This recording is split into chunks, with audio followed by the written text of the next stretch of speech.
deema hoytetti waan godhaa bada biyyana ooruudha nama qabaa jiini nam jaatamatu naa dhufa naan jedhe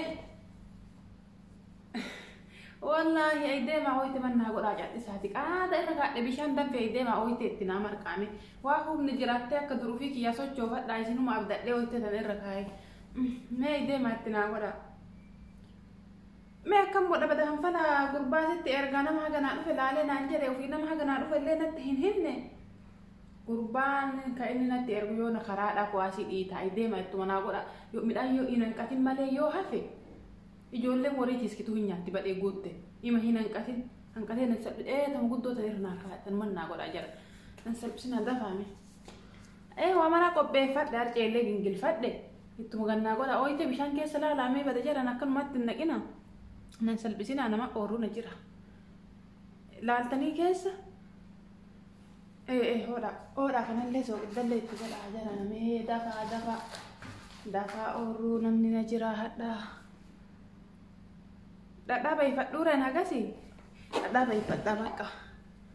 dhadhaa san bayfadha abboo garagalchaa marqaan jirtani badayee humna fixattan na fakkaate isinillee humnan qabdan akkuma kiyya ada allahu akbar ani narra wayyaa qabdan isin saa isinillee akkuma kiyya marqi yoo marqame hin beesisa inni hin marqamne marqa akkana marqani badabeera maal taatan rabbi jedha marqa yoo marqinu nu dur ooyte kana goone nutti dhaabannee sochoofne marqi marqamu maal hin beeyna beeytani dhacaa jedhama akkuma laaskitii waluma harkisa hin citu amma kun hin marqamne hin beeksisa marqaa jabaadha yan salphisina mee bada ijoollee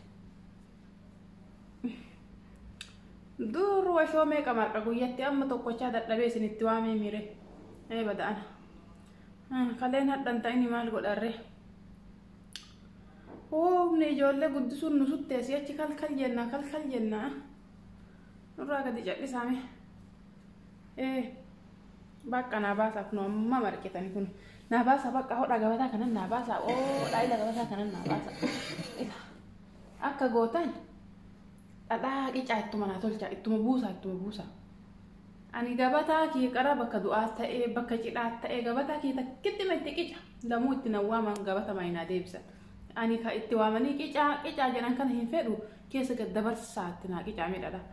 keessa gaddabarsaadha kanatti naa qicaa seera dhadhaan kiyya na turaafatee kaayatee isin maaltu sirrakkiseetti naa qicaa naa qusattani